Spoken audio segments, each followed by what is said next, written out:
नमस्कार, स्वागत है साहित्यिक झरोखा चैनल पर। आज हम करेंगे विद्यापति की पदावली। इसमें हम कुछ चुनिंदा पद करेंगे, बाकी बाद में इसको विस्तार से भी हम देखेंगे, लेकिन अभी जो मैं पद करवा रही हूँ ये कुछ एक चुनिंदा पद हैं जो किसी सिलेबस में है। तो आइए शुरू करते हैं। सरसिज बिनु सर बिनु सरसिज, की सरसिज बिनु सूरे। ये जो पद है ये विद्यापति की पदावली में संकलित है और विरह खंड के अंतर्गत है। विरह के भाव अभिव्यक्त हुए हैं तो विद्यापति की पदावली में विरह खंड से लिया गया है ये पद। और इसमें जो मैथिल कोकिल विद्यापति जी हैं वो राधा और कृष्ण की विरह भावना का उन्होंने यहाँ पर वर्णन किया है। यहाँ पर प्रिय के वियोग में जो नायिका है वो राधा है और उसकी मार्मिक दशा का चित्रण यहाँ किया है। वो अपनी सखी से अपने मन के भावों को अभिव्यक्त कर रही है या सखी से अपने मन की बातें साझी कर रही है। तो यहाँ पर वो क्या कहती हैं कि हे सखी, जिस प्रकार सरसिज बिनु सरसिज होता है कमल, सर यानी सरोवर, कि कमल के बिना तालाब या सरोवर और सर बिनु सरसिज और तालाब के बिना कमल, उसी प्रकार की सरसिज बिनु सूर्य और सरसिज यानी कमल बिना सूर्य के नहीं हो सकता।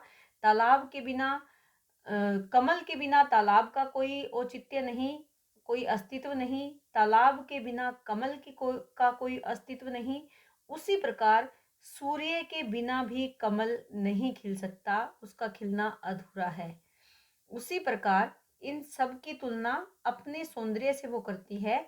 जोबन बिनु तन, तन बिनु जोबन, कि जिस प्रकार कमल के बिना तालाब अधूरा है, तालाब के बिना कमल अधूरा है और सूर्य के बिना कमल अधूरा है, नहीं खिल सकता। उसी प्रकार यौवन के बिना तन की सुंदरता नहीं और तन के बिनु यौवन की कोई सुंदरता नहीं है। और वो यौवन भी कब सुंदर लगता है कि जोवन पिए दूरे। और वो यौवन भी क्या यौवन है जब पिए प्रियतम दूरे, दूर चले जाते हैं। यानी नायिका ये बताना चाहती है कि प्रिय के वियोग में यौवन भी किसी की सुंदरता को नहीं बढ़ा सकता या यौवन का भी कोई महत्व नहीं है। वो कहती है सखी, हे हे सखी, मोर बड़ देव विरोधी। मोर यानी मेरो, बड़ देव बड़ भाग्य, कि मेरी तो भाग्य, देव यानी भाग्य, कि मेरी तो किस्मत ही मेरी विरोधी हो गई है, विपरीत हो गई है, या मेरी तो किस्मत ही खराब है। मदन वेदन, यहाँ पर है मदन, मैं कर ली इसको, सदन नहीं है, मदन वेदन बड़ पिया मोर बोल छड़, कि मदन यानी कामदेव की वेदना, वेदना या पीड़ा, कि कामदेव भी मुझे बहुत पीड़ित करते हैं। मन में प्रेम का भाव आता है जो मुझे दुख पहुंचाता है। पिया मोर बोल छड़, और जो मेरे प्रियतम है वो भी, बोल छड़ का मतलब है बोलते हैं झूठ, कि वो भी झूठ बोलने वाले हैं। मेरे प्रियतम भी, मोर यानी मेरे प्रियतम भी मुझसे झूठ बोलने वाले हैं, कि कामदेव भी मुझे बड़ी बहुत ज्यादा वेदना या पीड़ा देते हैं। वियोग के समय में प्रेम का भाव मुझे काफी दुखी करता है, पीड़ा पहुंचाता है। और मेरे पिया भी मुझसे झूठ बोलते हैं। अब हूं देहे प्रबोधी, अब हूं यानी अब, देहे देते हो, प्रबोधी, प्रबोधी का मतलब होता है आश्वासन देना, कि अब मुझे आश्वासन दे रही हो, इस दशा में आश्वासन दे रही हो या सांत्वना दे रही हो, समझाने का प्रयास कर रही हो। प्रबोधि यानी ज्ञान दे रही हो, समझा रही हो। अब हूं यानी ऐसी अवस्था में, अवस्था कैसी है कि यौवन की अवस्था है, प्रियतम दूर चले गए हैं, मेरी किस्मत मेरी विरोधी हो गई है और मेरे पिया मुझसे, मेरे प्रिय या मेरे प्रियतम जो कृष्ण है वो मुझसे झूठ बोलकर मुझसे दूर चले गए हैं।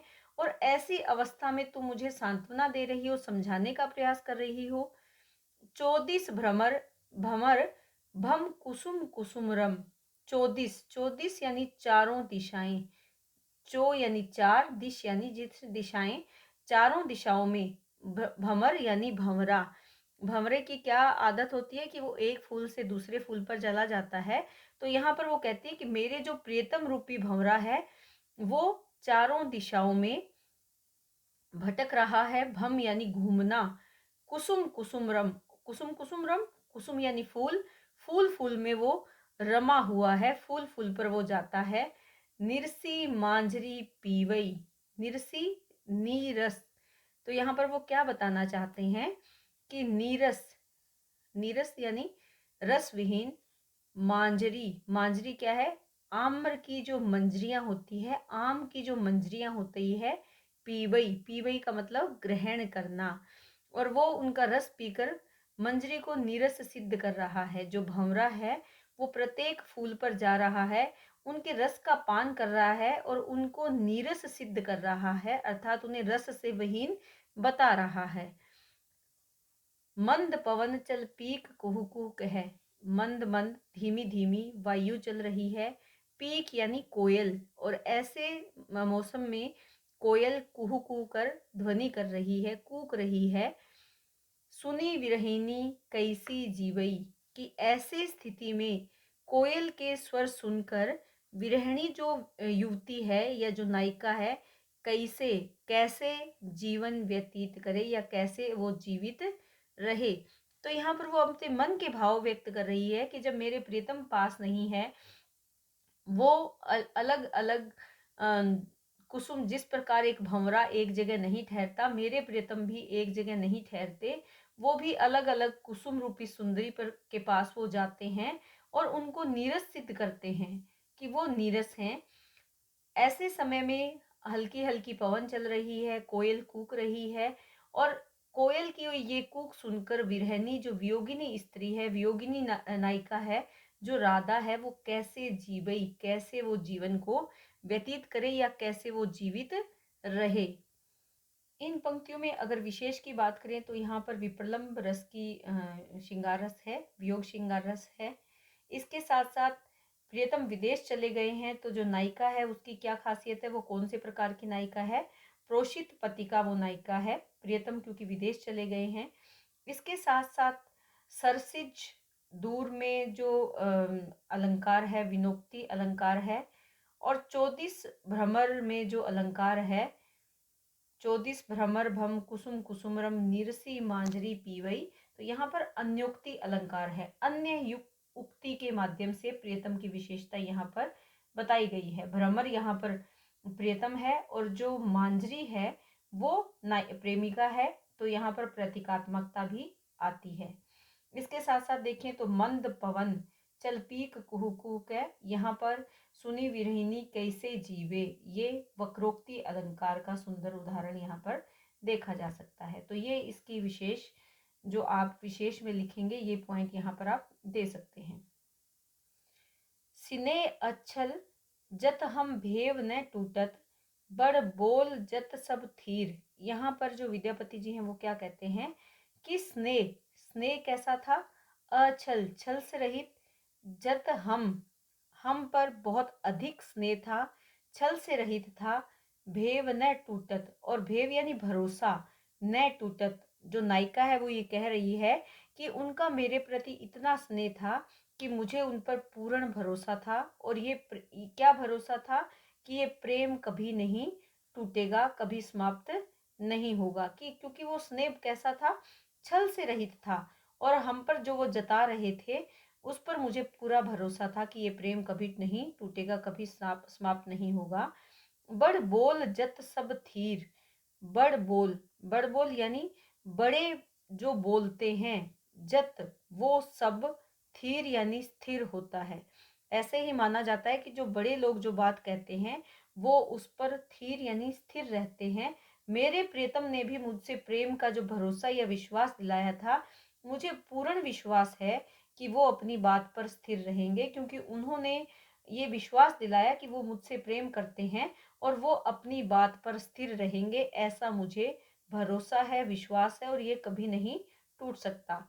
ऐसिन के बोल दहु निज, सिम तेजी कहू, उछल प्योनिद नीर, यहाँ पर कहते हैं ऐसिन, ऐसिन यानी ऐसे, ऐसे के बोल, ऐसे कोई बोल, दहु कोई बोल नहीं, कोई नहीं बोलता, निज सिम, निज यानी अपनी, सिम यानी सीमा, अपनी सीमा, तेजी यानी त्याग कर, तज कर, त्याग कर, कहू कहा हो, उछल, उछल यानी उछलना, प्योनिध, प्योनिध होता है सागर या समुद्र, नीर, नीर यानी जल। कि ऐसे बोल कोई नहीं कहता कि सागर अपनी सीमा को त्याग कर उछल कर बाहर आ जाता है, या सागर अपनी सीमाओं को, अपनी सीमाओं की मर्यादा को तोड़ देता है। यहाँ पर क्या कहना चाहते हैं, भाव क्या है यहाँ पर, कि जो मेरे प्रीतम श्री कृष्ण है उस पर मुझे पूर्ण विश्वास था, जो अब अटूट हो गया है। जिस प्रकार सागर अपनी सीमा का त्याग नहीं कर सकता, अपनी मर्यादा का त्याग नहीं कर सकता, उसी प्रकार जो मेरे कृष्ण हैं वो भी अपने वचनों का त्याग नहीं कर सकते। भनई विद्यापति अरे कमल मुखी, गुण गाहक पिया तोर। भनई, भनई का मतलब तो कहते हैं, कौन कहते हैं, विद्यापति कहते हैं। किससे कहते हैं, कमल मुखी। कमल मुखी, यहाँ पर कमल के समान मुख वाली कौन है, राधा।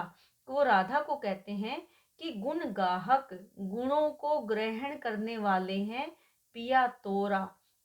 कि तोरा यानी तुम्हारा, पिया यानी प्रीतम कौन है यहाँ पर, कृष्ण। की तुम्हारे प्रीतम कृष्ण गुणों को ग्रहण करने वाले हैं, वो तुम्हें कभी नहीं भूलेंगे। राजा शिव सिंह रूप नारायण, सहजे एको नहीं भोरा। तो यहाँ पर वो क्या बताना चाहते हैं कि राजा शिव सिंह, राजा शिव सिंह कौन है, ये विद्यापति के मित्र राजा थे, जिन्होंने विद्यापति को अपने साथ रखा या बहुत सहयोग दिया।